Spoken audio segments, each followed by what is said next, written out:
If we put down animals when they are suffering and dying, why don't we treat human beings with the same level of compassion? Should I be forced to be alive? My life, my choice. If I commit suicide, will I go to heaven or hell? I'm going to die anyway. Why make me suffer?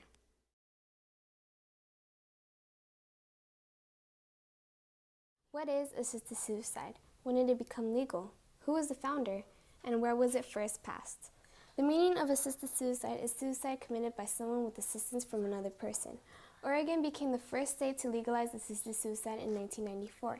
It then became illegal in the state of California, Colorado, District of Columbia, Hawaii, Oregon, Vermont, and Washington.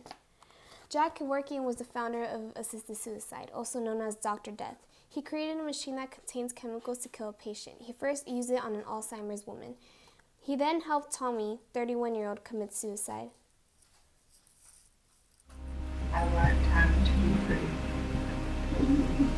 Okay. If I should help too much. Jack had a chat with District Judge of Michigan. Jack said, "It's illegal to kill yourself, but there's nothing against assisted suicide." The judge then scratched his head and said, "Oh yeah, you're right.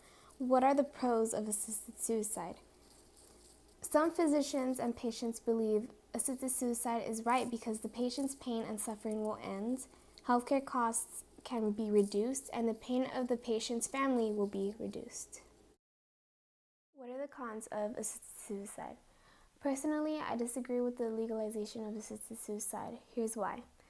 Physician-assisted suicide will lead to the increasing rate of teenage suicide and murder, giving the disabled the wrong message and offending religious leaders. Let's talk about the first reason. Teenage suicide. Depression and anxiety begin at the age of 3. Depression is one of the top 10 reasons that lead to drug usage and suicide. By legalizing assisted suicide, teenagers will twist the meaning of suffering from painful diseases to allowing those in emotional pain to end their lives. Part of the American dream is to help those in need and to stand as one. Assisted suicide is only making America look weak, sad, instead of a strong, supportive country. The legalization of assisted suicide will make it easier for people to become assassinators. Criminals will use the excuse that taking one's life away is legal. This law can also lead to more school shootings.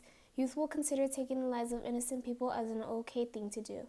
When the law was created, the government only focused on the ill and not so much on the criminals. Let's talk about the second reason, giving the disabled the wrong message. Assisted suicide is not fair to the disabled. The majority of disabled people oppose to the legalization of assisted suicide. This shows that although there are people who suffer more than illnesses and diseases, they still want to live their purpose in life. People who can walk perfectly, talk correctly, and move normally are taking their own lives away when there are people who are in need of those blessings. This proves that people in this world are ungrateful. This is giving the disabled an idea that they are seen as a mistake in society. If someone is low and feel they cannot go on with life as a disabled person, those around should affirm that every life has meaning. Last but not least, offending religious leaders. Religious leaders believe that life is beautiful. In this case, they conclude that it is wrong to take the life of any person even if the person is suffering from any illness or disease, while atheists do not consider life a gift from God. There are people in need that are willing to live the only life they are given, while some ungrateful people are taking advantage of this law.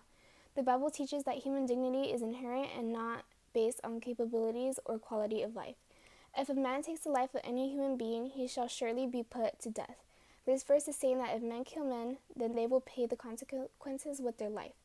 Life was given to us for a purpose. The decision to take a life away is not in our hands. Life is sacred. Only God can destroy life. Assisted suicide should not be legal due to the possible outcomes. On the other hand, assisted suicide would facilitate the person who is going through a very painful illness to help them end their suffering. However, there is always multiple solutions to a problem, not just suicide. Instead, the government should create more lifestyle changes to help the sick and disabled and manage the effects of their problem. For example, the United States should create better training and community support. There should be training programs for our youth, for mental and behavioral health. Nowadays, we are going through critical times, and as a society, we must help ourselves to improve, not to destroy ourselves.